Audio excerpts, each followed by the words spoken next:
Et des JO 2024. Nous continuons d'en parler avec notre invitée, Barbara Martinsnio Yaurana. Nous l'avons vu dans le reportage, c'était un grand événement qui était organisé ce matin. Les JO 2024, c'est également l'occasion de promouvoir le sport auprès des jeunes. Bien sûr, c'est surtout l'occasion de promouvoir le sport autour des jeunes, le sport en tant que pratique physique et le sport aussi en tant que valeur. Donc c'est ce qui a été fait ce matin et toute la journée encore cet après-midi par la cellule en charge des Jeux Olympiques au sein du pays, puisqu'il y a une cellule dédiée qui a organisé cette journée et c'était fantastique, plein d'énergie, voir tous ces enfants découvrir des disciplines, s'essayer à de nouveaux sports, c'était vraiment fabuleux. Le monde aura les yeux rivés sur la mythique vague de Te Upō dans moins d'un an maintenant. Ce J-300, c'est une étape importante pour vous. Oui, c'est une étape importante. Après, j'allais dire, on fait le J-300, J-299, J-298, etc. Donc, c'est toujours des étapes qui sont très, très importantes pour nous.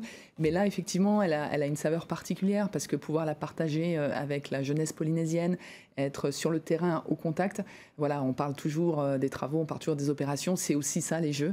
Et ça fait du bien. Ça nous énergise au maximum. Et on était très heureux d'avoir ce moment-là avec les jeunes ce matin.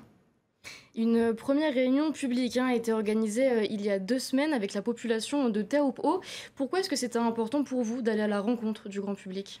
Alors, je pense que c'était important pour tous les acteurs d'aller à la rencontre du grand public et surtout, c'était la première fois, puisqu'effectivement, pays, Paris 2024 et État et communes, qui sont les 4 grands acteurs aujourd'hui des Jeux, étaient présents sur cette réunion publique. Et c'était important parce qu'il y a beaucoup de questions, il y a beaucoup d'inquiétudes et qu'il faut pouvoir y répondre, il faut pouvoir apporter et donner de la visibilité là où c'est possible. Et à l'inverse, nous, il faut qu'on puisse écouter et qu'on retravaille là où c'est nécessaire. Donc, essentiel.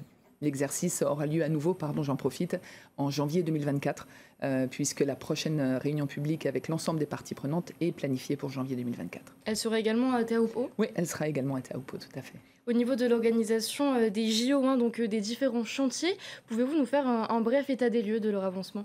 Bien, ça avance bien, c'est dans les temps pour l'instant. Donc effectivement, certains ont commencé, d'autres vont enchaîner.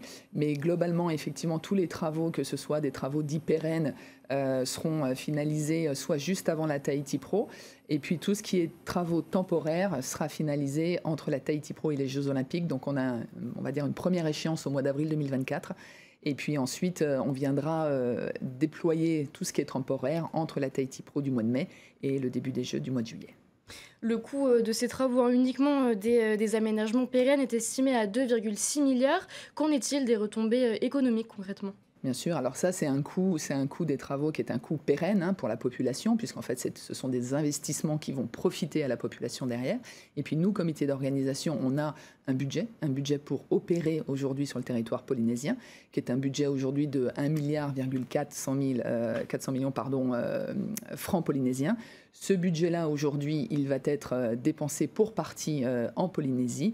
Ça passe effectivement, on le sait, par les hébergements, ça passe par les bateaux, mais ça passe aussi par le médical, ça passe aussi par la sécurité privée, par les aménagements temporaires, et puis ça passe par les salaires aussi, puisqu'on a créé une vingtaine de postes de salariés avec des gens qui sont présents, résidents en Polynésie française, et qu'on a encore une trentaine à quarantaine de postes à recruter d'ici les Jeux. Donc tout ça, on va dire, c'est un impact économique fort et social, et qui sont aujourd'hui estimés à 1,4 milliard. Et en parlant justement des recrutements, 350 volontaires ambassadeurs polynésiens, c'est le nombre de personnes que vous recherchez. Où en est cette phase justement de recrutement ? Bien sûr, alors donc la phase d'identification et de candidature, entre guillemets, pour postuler est terminée. Là, on est dans ce qu'on appelle la phase d'assignation. C'est-à-dire que les volontaires ont rempli une fiche digitale dans laquelle ils indiquaient effectivement leurs préférences. Donc là, on est en train de faire matcher les préférences d'un côté, les disponibilités de l'autre et la géolocalisation des différentes volontaires. Et on est en train d'assigner les postes. Donc l'assignation prend du temps puisqu'en fait, il faut assigner un poste à un volontaire. Ensuite, les volontaires vont recevoir cette assignation par voie électronique, donc par mail. À quelle date ils pourront recevoir ça ? Alors, ils vont recevoir ça sous, on va dire, 1 mois et demi, 2 mois. Et ensuite, ils auront 1 mois. En fait, tout doit être bouclé pour la fin d'année, donc décembre 2023. Et ensuite, ils auront effectivement le temps de pouvoir répondre et d'accepter ou de refuser ou de demander effectivement une autre mission si celle qu'on leur a proposée ne leur convient pas. Et je rappelle que les JO, ce sont 16 jours d'événements entre le Ouais. 21 juillet et le 5 août, c'est bien ça? Tout à fait, ouais, très important, 16 jours d'événements, donc 21 juillet, 26 juillet, pardon, les dates d'entraînement. Donc les délégations seront présentes pour les entraînements. Et ensuite, 27 juillet, 5 août, 10 jours, une période de 10 jours dans laquelle on va dérouler 4 jours de compétition. Donc effectivement, 16 jours, mais avec des délégations aujourd'hui dont on sait qu'elles viendront en amont. Du 21, donc avec une présence sur le territoire qui pourra peut-être s'étaler pour certaines délégations sur la totalité du mois. Eh bien, merci Barbara Merci. Martinsino d'avoir accepté Merci notre beaucoup. invitation ce soir.